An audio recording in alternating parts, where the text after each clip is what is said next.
Jai Jai Masters. Real, deep, permanent spiritual growth is very different than what people think it is. The techniques, meditation, mantra, yoga asanas, are very useful as techniques. They are not an end in and of themselves. It doesn't matter how many hours you meditate. It doesn't matter how well you do your mantras. What matters is, what is the purpose of the technique? Like when you play scales to learn the piano, you're practicing. Practicing for what? Practicing to be able to play the piano.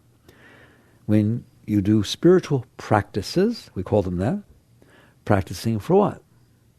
That's when you start to understand real spirituality. Why do I need to practice? Why do I need to do anything? You start off with a starting position. If I look inside myself, if you look inside, you will see there's a fair amount of commotion.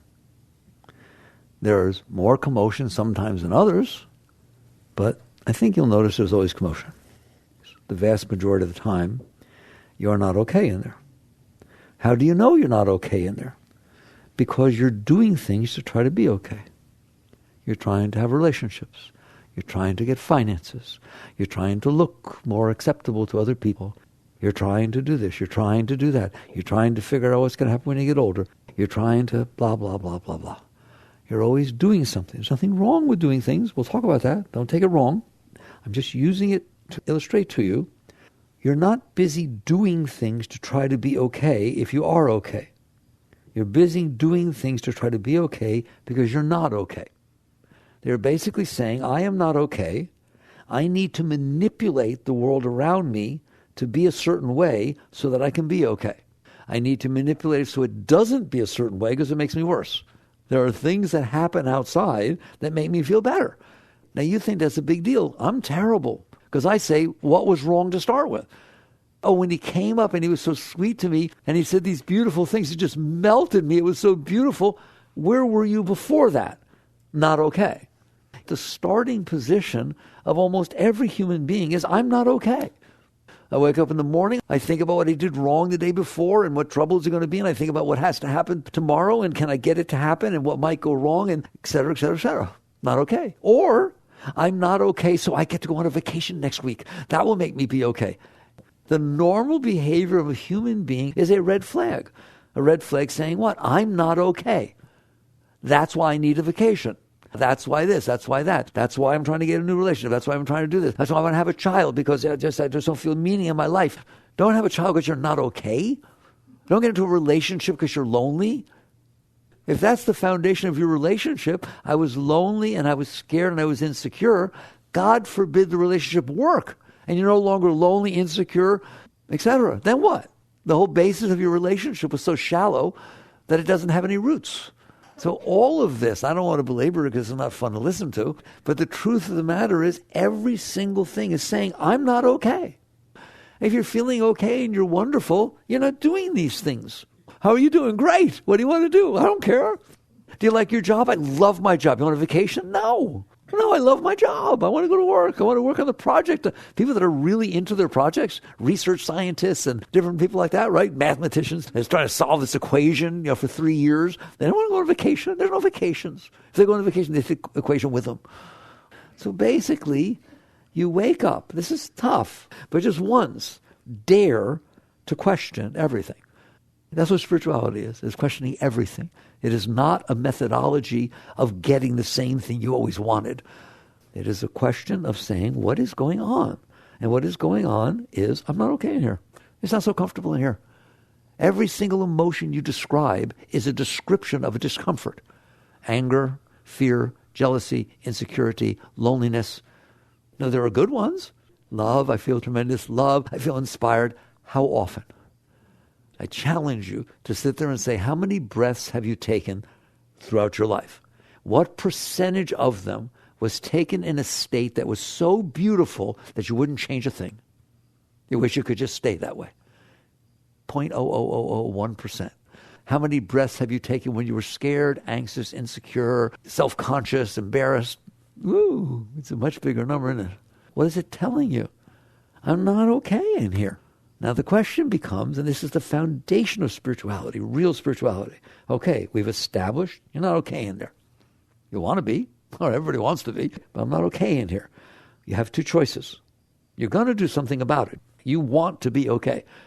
One is I'm not okay. What do I do about it? How do I change all you guys so that I'm okay? How do I change everyone I interact with, my boss, my spouse? How do I change every situation that's unfolding in front of me so that when it comes in, it makes me feel better? Can you relate to that? All right? Then you're out there fighting with life. You're out there fighting with everybody. You're out there manipulating. It's not a nice word, but it's the word. You're out there manipulating the moments unfolding in front of you so that when they come in, they feel better. And you sure as heck are doing it to make sure they don't feel worse. So that's one thing you can do about not being okay. Thank God there's another thing you can do about not being okay, but nobody will talk to you about it. Fix it. Don't compensate for it. Don't put a Band-Aid on it. Don't try to take something from outside that if it comes in, it puts on top of your loneliness. So, I don't feel so lonely right now. Ever since he or she showed up, I used to have this tremendous loneliness. I don't feel it now. What if they leave? Oh my God, are you kidding me? I'll be so lonely. I'll be worse than I was before. Because at least before I didn't know what it was like to not feel lonely. Now I know, well, then you didn't fix your problem. If you take something and you put it on it and you say it's gone, but then you take the thing off and it's still there, you just compensated for it. You put something on top of it so you didn't have to experience or feel it. That's why you get possessive in your relationships. That's why there's ownership. That's why there's fear of loss. If you need something really, really bad, you're afraid of losing it. There's no way you're not. Because you want to be okay. This worked out pretty good. And all of a sudden you're clinging. You start grabbing a hold, and even the thought of losing it makes you freak out.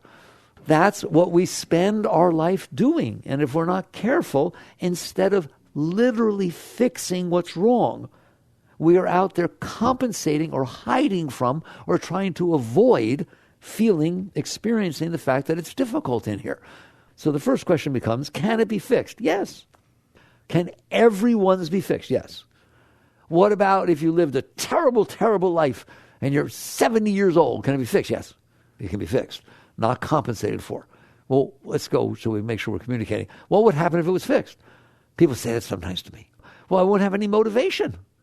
Why would I get out of bed in the morning if I was completely happy and contented and filled with love? Why would I have a relationship? Why would I have anything to do with anybody? Why would I do anything if I felt whole and complete within myself? Because love likes to express itself.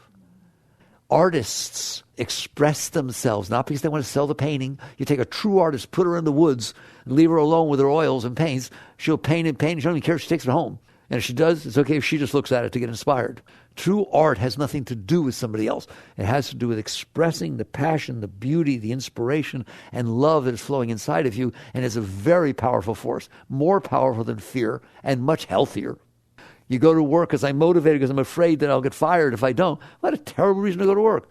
Well, why would I go to work? Because you enjoy what you're doing, because you feel inspired to go stand on an assembly line and participate in the whole dance that all these people are doing and do your part and be part of a whole. And no matter how many times you do it, it's not boring. It's inspiring. You can do it better. You can shave 1/10 of a second. Imagine if you were like that about everything.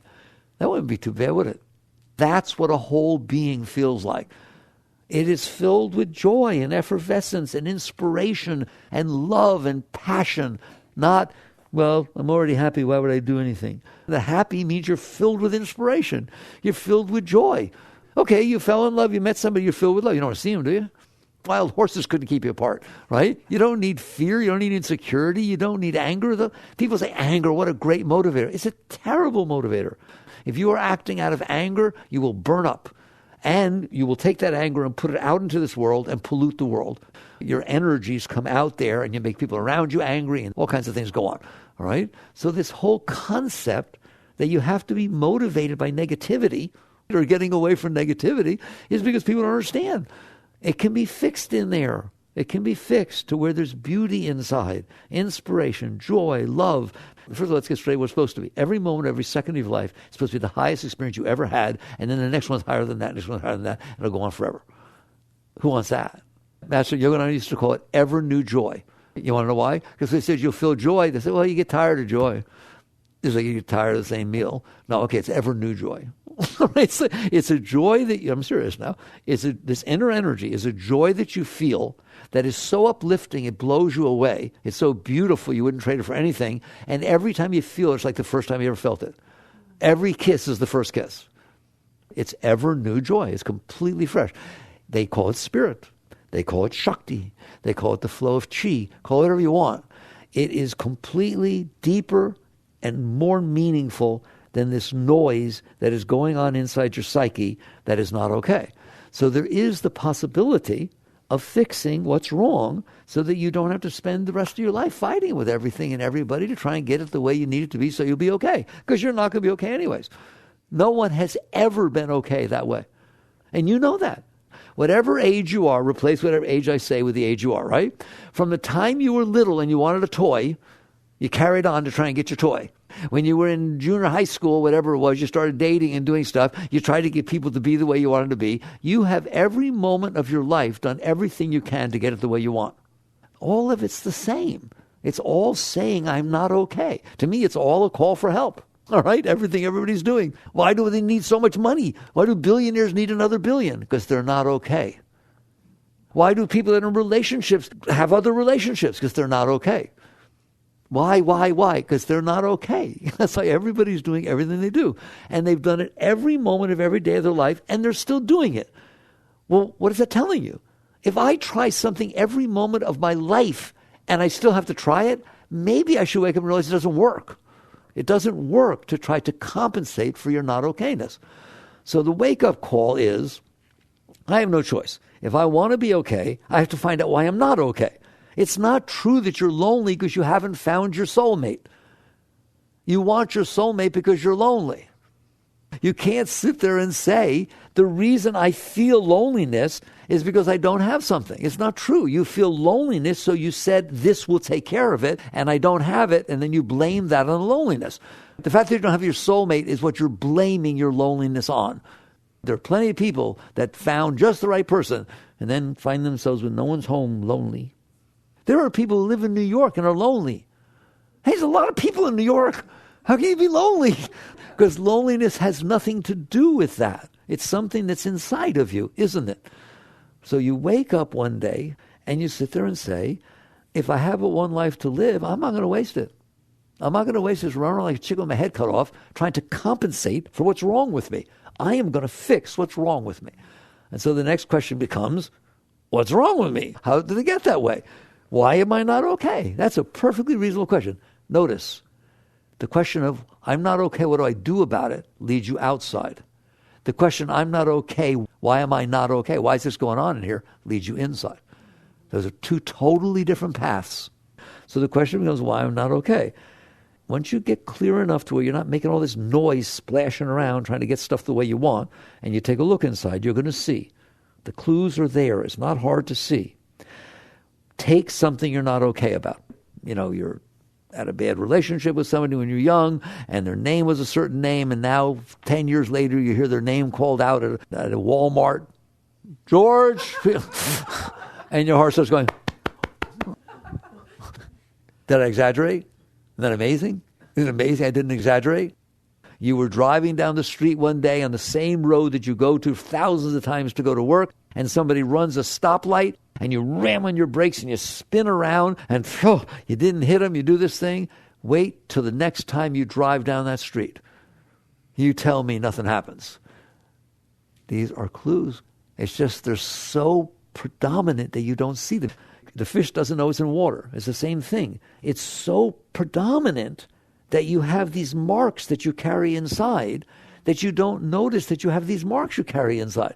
And when I say them, like such as the one with driving, so you drive by that place, you get all uptight. If you were talking to somebody, you stop talking. Maybe your mood changes, you get all weird again for the whole day because you drove past the place. You drove past that place 1,000 times before that didn't happen. So once something happens, and all of a sudden there's this scar inside of you. There's a mark. It left a mark inside of you. All right? I'm going to tell you the most shocking thing you'll ever hear. It's not supposed to. That's what be here now means. There is a moment unfolding in front of you. There are lots of moments, aren't there? Everywhere. but they're not unfolding in front of you. There's just one moment that's unfolding in front of you. There's one to the left, one to the right. There's one everywhere, but this one's in front of you. While it's there, it is coming in through your senses, and you, the indwelling being, the consciousness, are experiencing it.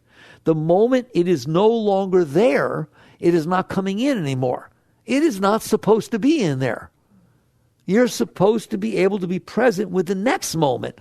When you're driving down that street again, there's no accident. There's nobody running a sign. There is no higher probability that someone will run a stop sign or a light on that corner again than there is any other corner you drive by from then on. Is there? You have come out of harmony with reality. Now, I'm going to belabor this.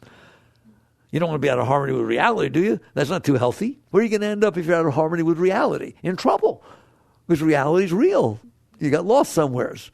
If that thing that happens stays inside of you, then what happens is when the next moment is unfolding, you miss the next moment. And next week when you drive past that place, you miss those moments. Everything about you now is out of harmony with what's actually happening because it's caught in what happened inside of you that you got stuck inside of you. And if I ask you honestly, how many of those do you have? You should turn white. There are lots of them. People I like. The young people come and they get into this stuff and they start working on themselves, and then inevitably they go home to see their folks. You should see what they say when they come back. Like, I had so much trouble. It was almost as if everything the mommy and daddy did bothered me like it used to, right? And I went into my room and I felt like I regressed back to when I was in high school. I was having the same feelings. Anyone know anything about that? That's pretty weird. Why? Because you're not in high school. You're 35 years old. Okay? So what I'm telling you is, ready? How does it feel when that stuff happens? Does it make you happy and high and inspired? It makes you feel not okay. That's a clue, guys, as to why you're not okay. How about I do it this way? If you decide to store inside of you everything that ever bothered you, you're probably not going to be okay. If every time you eat something and it makes you sick, you ask for a doggy bag, and you take it home, and every day you taste a little bit of each one, you're probably going to be sick. So basically, these events took place, they left impressions in you, and you kept them. Those bad experiences don't just sit in there, do they? They come back up. In your dreams, they come back up. During the day, when things remind you of them, they come back up. You're driving down the street, you're perfectly happy. Then there's this billboard that has a name on it or a spot on it or a doggy that looked like the doggy you had when you were little. All of a sudden, your entire mood changes for the rest of the day. Somebody calls you up, girlfriend or boyfriend calls you up. The other day, I tried to start my car. The battery must have been dead or something like that. It wouldn't start, and I missed work. My boss yelled at me and so on. Wait till you go out to try to start your car. You're going to be scared. But it has nothing to do with your car. It doesn't matter. If it gets in your head and it stays there, it causes trouble. The reason I gave you so many examples is I am sitting here today to tell you that's why you're not okay. It is not what happened to you that made you not okay. It is that you kept it inside of you that made you not okay. Yes, your parents got divorced when you were 6. Yes, it was a difficult time. His new husband, new father, new this, whatever goes on, stepfathers, et cetera, right? It's a difficult thing. You're 46 years old. That was 40 years ago. The events are not happening anymore. Why are they still bothering you? Somebody mentions something, you get all weird. So what I'm doing, the reason I keep showing you this, is I'm telling you it is the collection of this garbage that has gotten stuck inside of you that is making it so you're not okay. So if this stuff is stored in there, it is going to come back up. You can have a thought that hits that stuff, can't you? What are dreams? I always bring this up because I loved, when I was in college, we read Freud on dreams. I remember doing it, freshman in college, right? Freud on dreams. And it's like, wow, what did he say? He said this. He said there are events that happened to you in your life that stayed inside of you. Some of them just happened today. Some of them are longer term. And when you go to sleep, they come back up. Right? I literally remember, as a freshman in college, it was about 50 years ago, whatever it was, right? And I remember the example he gave. The first example he gave is a child wants a bicycle. He doesn't get the bicycle. He goes to sleep, he gets the bicycle. So it's not just negative. You do positive too. He's riding around his bicycle, okay? Because you stored this thing. It didn't sit quietly in there. Therefore, your mind is trying to cleanse, is trying to release the energies. Your mind's not evil. It's not trying to ruin your life. Just like if you eat something bad, your digestive system tries to get rid of it. If you get bacteria, your immune system tries to get rid of it. They're not evil. They're your friends. All right? Your mind does not want this garbage in there. It wants to be whole and free and healthy so that new things can come in, and you the soul, you the experiencer in there, get to experience things fresh, new, exciting. But no, now they hit your stuff, right? So the mind is trying to purify, and that is a truth. And that's what happens in your dreams, and Freud will agree, and Jung will agree. That's what's going on in there. God, look what it creates. It creates cities in full 3D color. You have a pretty brilliant mind, don't you? Look what it can do. It does it during the day too. I call them waking dreams. What? All the noise your mind makes because it's trying to cleanse and get rid of this junk you stored in there. So if you're not careful, and you haven't been, you will store all this stuff in here, and now the mind will be broken. It will always be thinking, oh my God, what if I said that? I shouldn't have said that. Now he won't like me. Should I call him back? No, I don't think I should call him back because then it puts emphasis. What if he doesn't even remember what I said? I don't want to bring it back up. I'm not stupid. Having fun yet? Okay? And you just realize this thing's broken. That's why I'm not okay. So basically you wake up and you realize the reason I'm not okay is because I stored negative experiences inside of me. And now they're trying to get out. And they try to get out through my mind. They try to get through my heart. They try to get out. And then what I do is, instead of fixing them and getting rid of them, is I put a layer on top of them, my personality, my way of being, what I like and what I don't like. And then I try to manipulate the world to be the way I like and not be the way I don't like, all because this is making me do it. So your garbage is running your life. And then you wonder, why I don't have a nice life? Why can't my relationships work? They can't possibly work because your entire foundation of the relationship is wrong. You're trying to use the other person to avoid what's wrong inside of you instead of fixing what's wrong inside of you. Just so we don't think that we're talking against relationships. When you're done, and of course that's a big word, done, but it works along the way, right? Relationships will be the easiest thing in the whole world. They're easier than pie. They're easier than anything. Why? If I don't have garbage inside of me and I'm feeling love, how hard is it to get along with me? And if I'm feeling love and that's what I feel for you, and if your stuff that's left doesn't hit my stuff, I think it's adorable. Oh, look, she was in a van where she ran right through that door, didn't even say hello. It's like, wow, rush. That's me. I get to be alone tonight. Time to read. And it doesn't bother me one iota. Not one iota. Why? Because I'm fine. And then the person comes back out and says, oh, I'm sorry. Oh, you want to play? No, there's no apologize. Don't do it again. What would you care if they do it again if it didn't bother you? And how would you like not to be picked on for every little thing? You had a mood and stuff like that. And you vow you'll never do it again and I'll forgive you. No, there's no forgiveness. There's no blame. There's nothing. You're fine. You're whole within yourself. Well, what's the person's relationship? To share the beauty that you feel. If you're feeling love and beauty, you don't have need. And so you're sharing it with somebody else. And if they want to be alone and cry in their room, go cry in your room. All right? If they come out and don't cry, you okay? No, it's not hard. It's hard when you're trying to make you be okay. That's really hard, isn't it? Because they never behave the way you want them to, do they? No. But that's literally how we think. You're there to make me okay. And if it's not doing it, it's just not worth it. So that's true of every moment of your life. You're doing it with money, you're doing it with this, you're doing it with everything. You do it with your body. Your body is an amazing thing. 10 trillion cells working together to make your liver, your kidneys, your blood, your everything, and they let you be alive, and they let you explore the world, and they make your senses. What do you use your body for? Oh, I got to get rid of these lines. I got to do a thing. In other words, I'm not okay. The body is supposed to make me be okay. The way my body looks, and if I have a little zit on my face or this or that or cane to pound, whatever it is, I mean, you shouldn't take care of your body. You should take care of it. Not so it makes you feel okay inside. That's like, well, I was going to say it would be like doing that with your car. We do it with our car. Your car is the vehicle that takes you places, fun to have fun with it, but it's not your portrayal of your ego that makes you feel better. You pull up with a car, and all of a sudden it's got a nicer one, and it ruins your whole night. The same thing with your clothes. It's like it's all, I hope you see how prolific this is. It's all because you're not okay. Otherwise, sure, get a nice car. Why? Because it's fun. It's not a portrayal of my personality. Same thing with your relationship. Same thing. Oh, I like to wear my hair a certain way. Why? Because I like to do it that way. It has nothing to do with anybody else. It's like dressing Barbie. It's not to please Ken. It's just, I'm okay. And part of being okay is having fun. having fun dealing with my body, having fun looking a certain way, having fun changing my look, whatever you want. That's fun. But it's not fun if you change your look and then he says, oh my God, you look ridiculous. Now you're hurt. Yes or no? Because you weren't changing your look to make you feel good. You're changing your look to try and attract somebody. And the next thing you know, you're selling yourself. You're just every second of your life, you got to watch what you say, what you wear, what you do, how'd your hair come out. Isn't that fun? No. And then you wonder why there's so much tension. There can't be anything but tension in that life because you are at war with everything, including your body. And wait till it starts getting older. You won't like it then.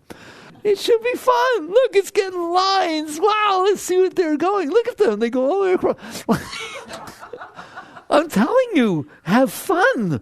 Have fun. If you're filled with love, it's okay. And know what's funny? You won't get lines. Because those are worry lines and tension lines. All right, so I've seen 70-year-old masters, gurus, that their whole skin is like a baby, right? The silk is smoothest thing in the world because they don't have these poisons inside and they're not have all this tension, all this anxiety, and all the adrenaline. And so it's so funny. All right, so the net result is, how do you do this? Because so far what we've done so far is what? I'm not okay inside. That's okay. Neither is anybody else. All right? I'm not okay inside. What are you doing about it? Trying to manipulate and control everybody else so it feels better when it comes in. Good luck. Good luck. Well, sometimes it works. Yes, it works 0.001% of the time. That's about how long it lasts too. All right? So now the question is, why am I not okay inside? I showed you. I don't have to teach you. You're in there watching. Just watch. You're not okay inside because you stored not okay things inside of you. You built this psyche, this mental panorama inside of you, we call the personal mind, that is full of not okayness. Even good things, I hate to do this to you, but even good things that happen, you ruin. Why? You went to Hawaii, it was a wonderful experience, you want to go back again this year. Don't do it, because you're going to compare every single thing that happens with what happened last time. And you understand, last time it was spontaneous. Last time it was new. Last time everything was fresh. You had no expectation. Oh, look at the hotel room. Look at there's dolphins out there. Well, what if there are not dolphins next time? Oh, there used to be dolphins out there. You're disappointed. Do you understand that? If you don't appoint things, you can't get disappointed. But you do appoint things based on your past experience because you liked it. So well, come on. Your relationship, you do the same thing. There's that thing called the honeymoon phase, where everything that he or she does is new and you expect it. He opened the door for me, and then you kind of get to know each other, and it gets a little more day-to-day type stuff, right? And it just doesn't do the same thing anymore, does it? And so you just start to understand that the way of trying to manipulate and control to take care of what's wrong with you doesn't work. Then the question is, what's wrong with me? Why is it wrong? Because you stored all this stuff inside of you. So the answer becomes very straightforward. Get it out. Get it out. I'm telling you. It's called spiritual purification. Spiritual purification is, I got real stuff inside of me. And guess what? I put it there. I did not. Yes, you did. I didn't make my first, second, or third, my exes, be the way they were. No, but when they were gone, they stayed inside of you. They're not there. They can't stay inside of you. You keep it inside of you. How? It starts to come up. What do? Push it down. It's called suppression, repression. When it starts to come up and it's uncomfortable, you don't like that feeling, do you? So you push it down. You do something with it so you don't have to deal with it. Spirituality is, I'm not going to do that anymore. I'm not going to put any more inside of me, and I'm getting rid of the stuff that's in there. Well, how do I not put any more in there? You're driving down the street, somebody runs the lights, you skid around. Before your psyche starts going, oh my God, I could have got killed. Anybody could do this at any time. Oh my God, the road's not safe. Go on, have fun, and see what happens. The moment you catch your senses, or I say, wow, that was fun. Oh my God, what a rush that was. I steered the car. I managed to stop the car. I didn't know I could do that. Isn't it amazing what happens when you're in danger situation? This is so exciting. Start saying it. And it won't stay in there like that. And you neutralize, that's the word I use. You neutralize the experience, not deny the experience. You're fully accepting it. This is what happened. I went spinning around, right? It was like an exciting thing. And I was scared to death. Don't lie. I was scared. It was really exciting. It was exciting to be that scared. People pay to climb Mount Everest to get scared. Or very exciting, all right? I got it for free. I get this wonderful experience. Turn things into beauty. You do it. The event happened. Yes, it happened. Okay? It has its own vibration. It came in. You experienced it. Now it's over. They're not running the light anymore. It's over. Can it be over inside of you? It doesn't have to stay in there. You're holding it in there. Buddhists call it clinging. You're clinging to the experience because it was either comfortable or not comfortable. Work with yourself. Somebody told you, the low-hanging fruit. Somebody's driving in front of you, and they're going 15 miles an hour below the speed limit. What are you doing inside your head? Causing trouble. Not for the driver. They couldn't care less. They don't pay any attention. But inside your head, you're causing disturbance. And I'm telling you, that disturbance will stay inside of you. When you see a car next time that looks like that, you'll cut the person off next to you so you don't have to go behind that car. It wasn't even the same car, but the color was similar. Okay? Make it nice. I'm giving you homework. Make it nice. How? By making it nice. You're in there. You're the driver. You're conscious. If you let this garbage go on inside your head, and it will go on unless you do something, it's pretty negative in there. So the person's driving in front of you. It's starting to give its noise and like that. Don't tolerate that. You sit there and say, wow, it worked for me when I started doing it, okay? I like to drive fast. Rule is 5 miles an hour faster than the speed limit. The cops won't bother you. So everyone's supposed to drive 5 miles an hour faster than the speed limit, all right? Some people don't feel comfortable. They're like 15 miles below the speed limit. Well, who's right? Nobody. It's just different strokes for different folks. It's just that's how it is. So I'm going to sit there and say, well, I like to drive the way I like to. They get to drive the way they like to. Replace it with something beautiful. Neutralize it. To the extent that you neutralize it, it will not leave as deep of a scar as deep. It doesn't mean it's never going to come back or something like that, but it will not be the same. All right? If you do that, the way the mind works is called a LIFO stack. Last in, first out. It's the inventory method. All right? When you pushed down the car that was driving too slow, you pushed everything else down a little bit so that car took precedent over the little argument you had with your husband in the morning. That was on your mind. Now the car's on your mind. So the car, if you keep pushing things down there, everything else goes further down and just swept under the rug. It didn't go away. It never goes away. Let's get something straight. And you go talk to a psychologist, they'll tell you the same thing. If you don't deal with it and you shoved it down there, it's staying down there. For how long? Your entire life. No. Yes. It doesn't go away. If you sweep it under the rug, it's really not gone. It actually rots down there. It is the same thing with everything you shove down there. So here, you decided not to shove it down, this driving in front of you thing. You neutralized it because, and there's a warning sign, because you neutralized it, what was underneath it has room to come up. And all of a sudden, you can let that one go. You neutralize, okay, fine, so a little disagreement with the husband. I'll straighten it up when we come home. I'll buy some flowers, whatever it is. You just let go. Just keep letting go. Don't give yourself trouble about it. Don't get mad at yourself because you had a little bad time. Let go, let go, let go. I'm begging you. Spirituality is about letting go, learning to let go. Learning to let go. You just let go. Then what happens is, because you let go what happened in front of you now, and you let go what happened, an hour ago and 2 hours ago, all of a sudden, stuff starts coming up from last year. Why? LIFO stack. You didn't put more stuff in there, and all of a sudden your dreams, and people, really, spiritual people, they're doing well, they're meditating a lot, and they'll come to me and say, I don't understand, I was doing so well. Now all of a sudden my heart hurts all the time, and I feel all this anger. Yeah, good. Ready? Good. And I always ask them the same question. That anger and that all those disturbances you're feeling, you never felt that before in your entire life? Well, not since I was 12. I had this thing when I was... You hear me? If it ain't in there, it ain't coming back up. If it's coming back up because it's in there. And a wise person says, I don't want it in there. I would rather go through what it feels like, and it doesn't feel good. If it's stored with pain, it's coming back with pain. I would rather go through what it feels like to let it go. I learned to let go of the driver. I learned to let go of the fact that it's raining when I don't want it to. You just practice, like practicing the piano. You practice letting go. Start letting go. Let go. Then the other stuff will come up by itself. Let it go. But what about the ex? All of a sudden, it's these arguments. I have my ex, they're going back on in my head again. Good. That's not bad. That's good. That means it's time to come up. Now, the question is, if it comes up, will you let it go? Or you sit there and say, no, I don't want to deal with this. There's hands in there, aren't there? You can push things around in there. Sit on them. That's spiritual growth. Sit on them. Oh my God, it's not comfortable. That's right. It's not comfortable. But boy, is it beautiful when it's gone. And every one you let go, as you let it go, it'll be piece by piece. As you let it go, the energy you were using, you didn't even realize it, the chi, the shakti, the spirit, the energy you were using to push it down comes back to you.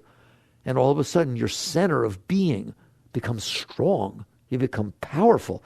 You're smarter than you used to be. You're more conscious than you used to be. You feel loved than you used to be. Of course you do. You're not wasting your energy on suppressing and fighting and controlling and manipulating and all the stuff we do.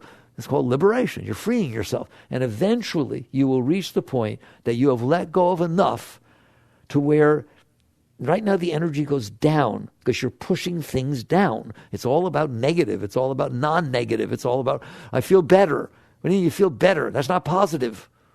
It's non-negative. How about I feel ecstatic?